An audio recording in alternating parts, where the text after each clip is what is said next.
welcome to a special edition of In Suspense, a podcast and vodcast for fans and writers of crime fiction. I'm Lesley Cara and my co-host is Lauren North. Hello. And you'll notice that we're sort of sneaking this extra episode in because we normally do one every 2 weeks. And of course, we only did our first one of series 4 last week. But we've got a very special reason to be doing it today. And I think you are going to announce why that is, aren't you, Lauren? Yes, I am. So we were talking off air at the start of last week's episode about mentoring, and I was saying how I was enjoying it. And Lesley, you said, didn't you, that you were keen to have a go as well, and because you've done so much mentoring already in your career. And so we've decided that we would love to mentor a writer together. Yes. In Suspense, really. Yes. So, yes, I think So, that's... I mean, as you say, I have done mentoring before, but not of writers. I've sort of mentored people when I was a teacher and a manager in education. So I'm aware of what's involved in that kind of mentoring. But maybe you could tell us a little bit, Laurie, about how, what's involved from the writing perspective, how you... Yeah, well, I imagine it's probably going to always be different depending on the mentor and mentee. But the way I've done it so far is that I've had the submission package. So I've had the opening 3 chapters, the synopsis and the cover letter. And then I've read all them and made notes. And then I've done a separate document with like more broader notes on things like characterization. And I've started with that, and then I've sent it back and we've had a chat about it. And then if it looks like it's still, the relationship's going to work and I feel like I can still help, then I read the full manuscript and offer notes throughout that. And yeah, I Zoom chat as well with my mentees sometimes. So I think it just depends a lot on what they want as well, and what availability time-wise there is. But yeah, that's pretty much... Yeah, because you build a rapport, don't you, with a mentee, and sometimes it might not work on either side for various reasons, and that's fine. And as long as you're both sort of upfront about it in the beginning and communicate well, and if it works or it doesn't work, you kind of evaluate as you go on, don't you? Yes, I think so. Yeah, and I think their needs change as well, depending on where they're at. So it's a case of just being there when you need it, really. And I've really enjoyed it, and I found it's really helped my own writing as well, because I'll be reading something and I'll realize that they could do with adding a bit more description in that scene, and then I'll go to my own book and think, actually I could do with adding more description. So I think it makes it very fresh in my mind as well. So yeah, I really enjoy it. Yeah, it's interesting that you say that, because I found a similar thing whenever I've been a part of a writing group, or when I was at the Faber Academy course, when we had to critique each other's work, that you get so much out of that yourself, because not only are you giving somebody else constructive feedback, but as you say, it then makes you look at your own work with that very critical eye. Exactly, yeah. See similar mistakes in your own work that you've been perhaps blind to before, but having been able to, or forced to, point them out on someone else's, it just it gives you that fresh perspective, doesn't it? Yeah, exactly. And it's so useful to have feedbacks. Even, I mean, I send my books out to my friends as a first draft, and I always get such useful feedback on things that I just hadn't seen properly. And then when someone points it out, you're like, oh yeah, that's right, I should have done that. So we do get that from our editors and our agents and our beta readers. But I think especially if you're a bit newer to writing in the industry, you may just not have found that group of people as well. So I think that's why mentoring can be just That's so right. useful. That's right.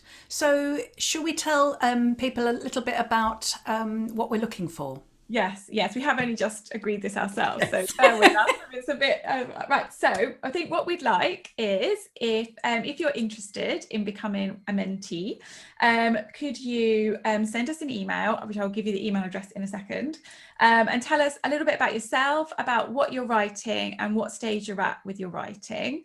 And then just include the opening paragraph or the first 500 words, and we'll go from there. I think is the way to do it. That sounds great. And I think I'd like to add, it's really important that it's somebody who's at the right stage, that they're ready and willing to to go that extra mile and to take not criticism as such, but to take sort of guidance, and not be too precious about work. I think you do really have to be open to receiving feedback and putting the work in. I think that's absolutely. I think it definitely is for those writers who have written a full book and feel like they're ready to submit or have already been submitting to agents but haven't had a yes yet and feel like they're close and they just need that extra bit of help. I think that's the stage where we feel we can offer the most.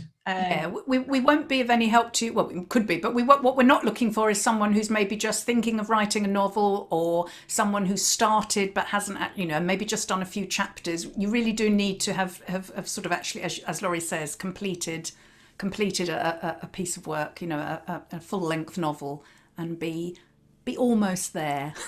Yeah, we just try and help. I mean, there's no guarantees, is there? There's no golden ticket. No.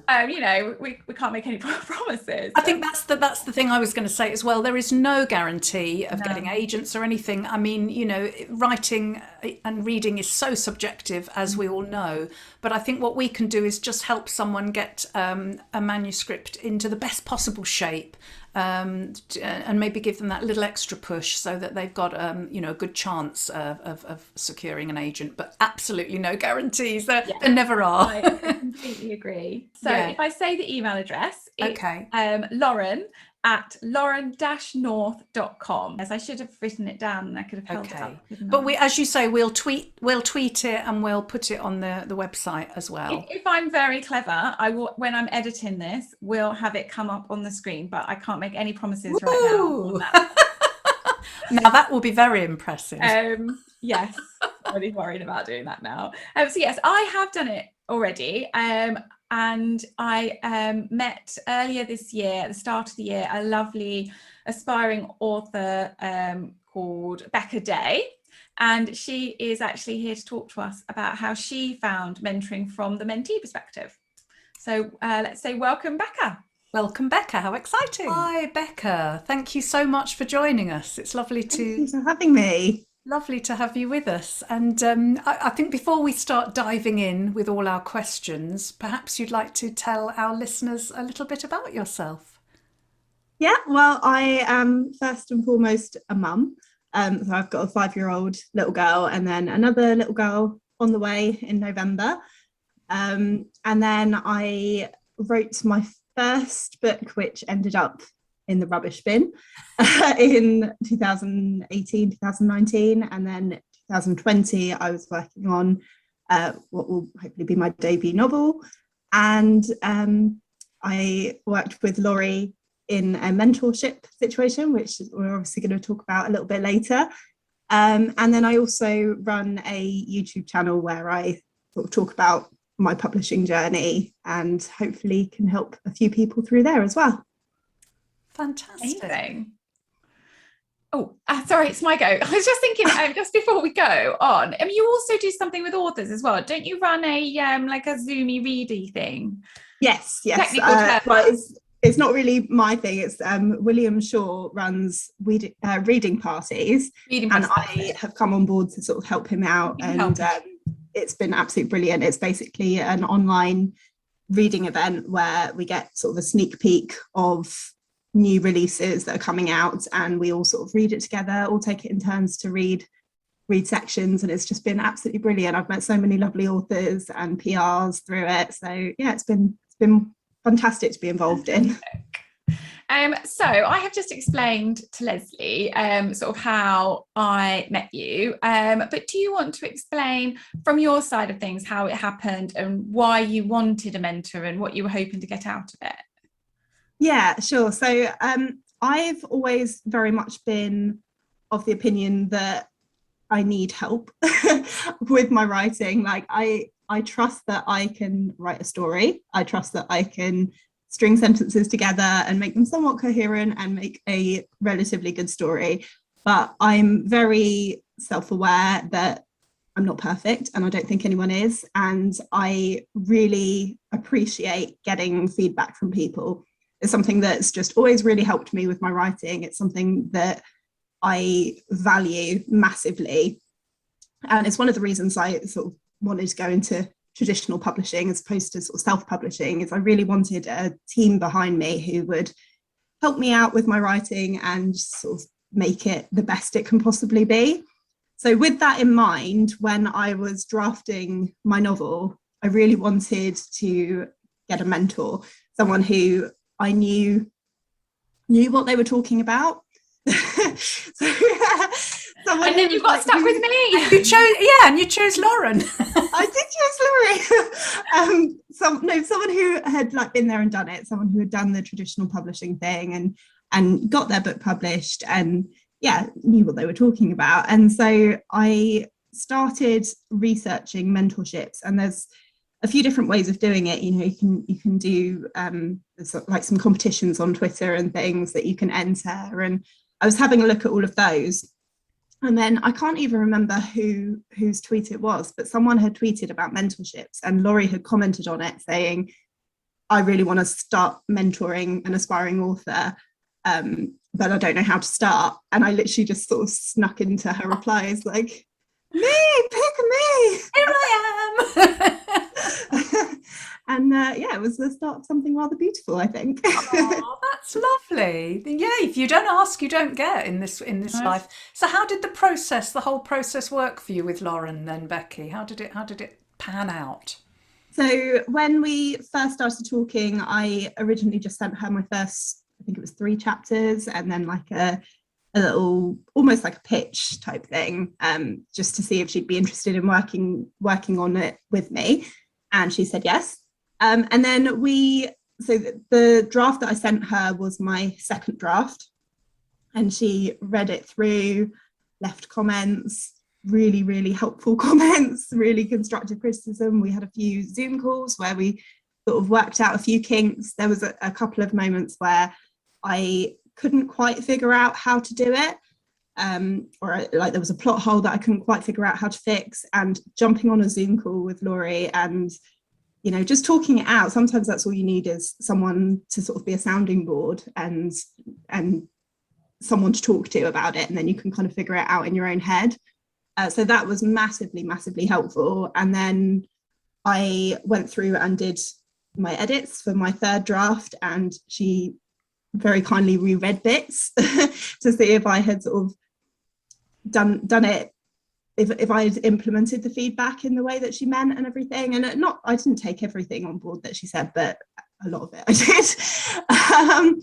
And then later on in the process, we started working on my submission package for submitting to agents. So like she looked at my query letter and my synopsis and those first 3 chapters again. And it's just been brilliant. It's been so amazing having someone, like feeling like there's someone in my corner to bounce ideas off of. It's been fantastic. That's fantastic that it was such a positive experience for you. Yes, for both of us, I would say, because I really loved the novel, obviously, and it's been a pleasure working on it.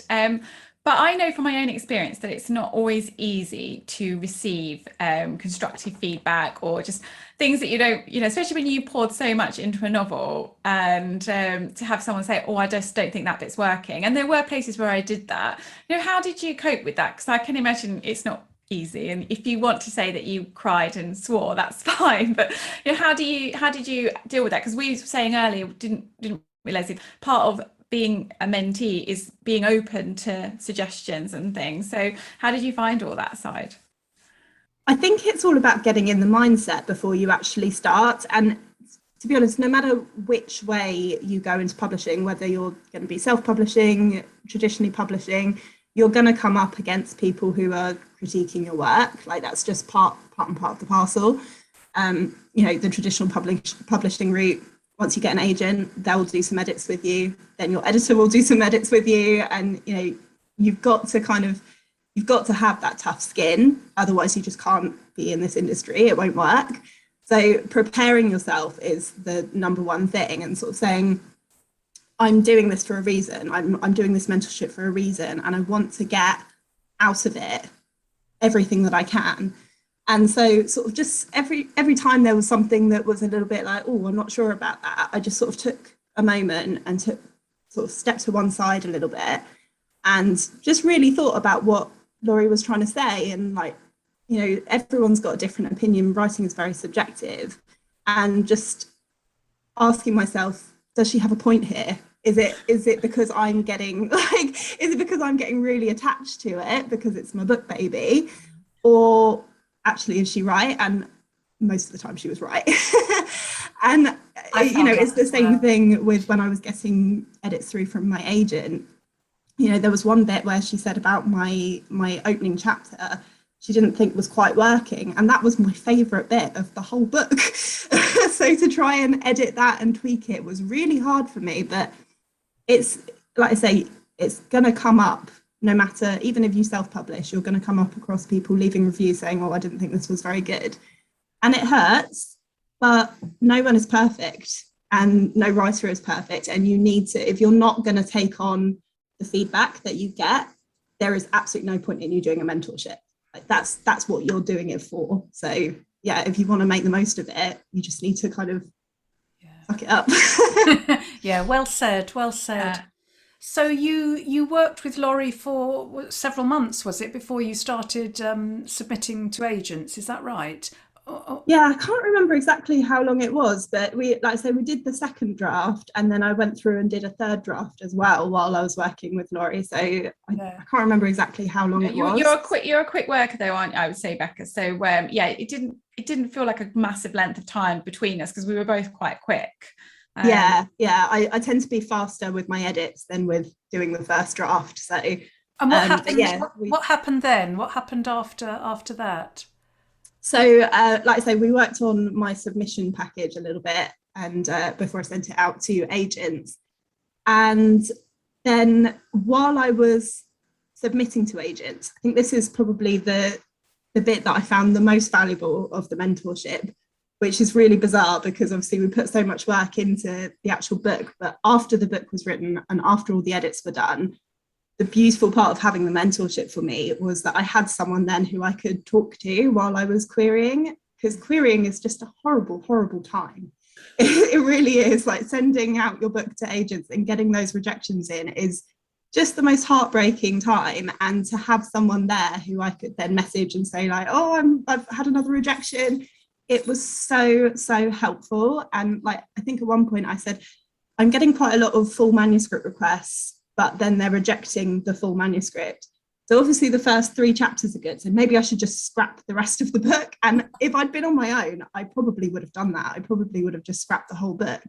But Laurie was there to sort of be like, it's okay, this is totally normal. Like, I believe in you. And to have someone there, not just someone, but someone who, has been there and done it, to say that they believe in me and they believe in my work, that really did keep me going. And eventually I found my agent, and it was exactly what Laurie said. It's you will find the right agent for your book, and that's exactly what happened. So yeah, to have that support was just absolutely, I would have paid so much money for that. Oh, I didn't know that was Laurie. You missed out there, Laurie.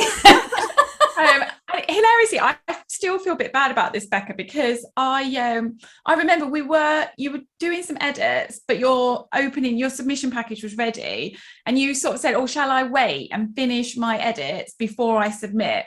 And I was like, no, it's going to be weeks. It's going to be 10 weeks. It's so busy at the moment. It's going to take ages to get any kind of reply. So just send it out, work on the edits.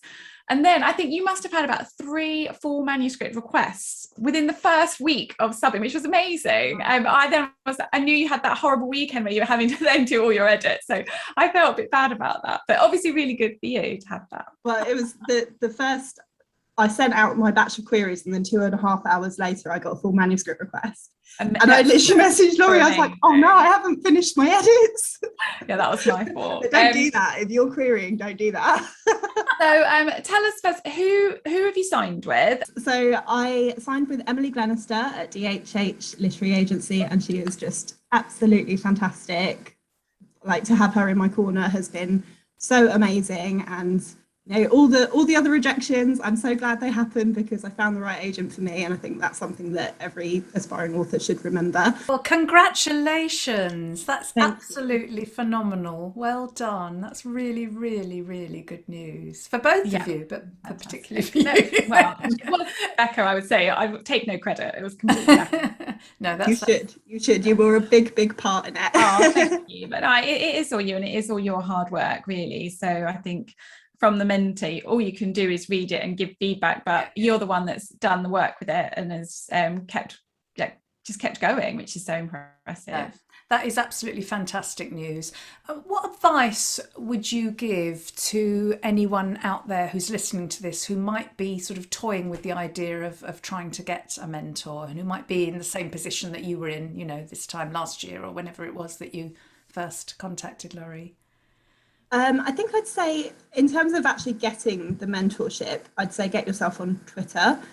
Twitter's a really good place for aspiring authors, and follow all of your favourite authors, because I see it all the time. Ever since I did the mentorship with Laurie, I see so many authors putting up posts saying, I'd like to mentor an aspiring author, or I'd like to give feedback on first 3 chapters and things like that. So get yourself on Twitter and just watch out and keep an eye out for those kind of opportunities, because they are there. You just kind of have to jump on them when you see them. And then when you do get your mentorship, whether it's through a competition or however you've managed to do it, just getting yourself in that mindset is so key, and thinking, I'm going into this, I'm going to get some constructive criticism. It's not a bad thing. It's not to say that my work is bad. It's a way of improving what I've done. And just, preparing yourself mentally for that. So that you do get the most out of it that you possibly can. And I think, you need to give back what you're taking. So whoever's helping you, whoever's mentoring you, is probably going to be doing it for free, out of the goodness of their heart. So you need to be a good mentee as well. And you need to say, thank you so much for your feedback, and then take it away with you and really mull it over and really think about applying it to your work, because otherwise there is just no point in doing it. So I think that's what I'd say. Oh, Becca, that's really good advice. Really good advice. Well, congratulations again, and thank you very much for taking the time to speak to us about your experience. Me too. I think if there is anyone listening, as we've said earlier, who is interested in having Lesley and I mentor them, do get in touch with the email address, which will be now at the bottom of your screen, and on all the information as we show this podcast. So it's lauren@lauren-north.com. Get in touch with just an introductory email and sort of an opening 500 words or opening few paragraphs, and we'll go from there. So good luck, and we look forward to hearing from you all. Yes, we certainly do. That's it. And so I best say thank you again, Becca, and we'll be back next week with our normal schedule. We've got the beautiful Philippa East coming on the show to talk about author well-being, which is another key topic. So for now, I will say goodbye from Becca and goodbye from me. And it's goodbye from her.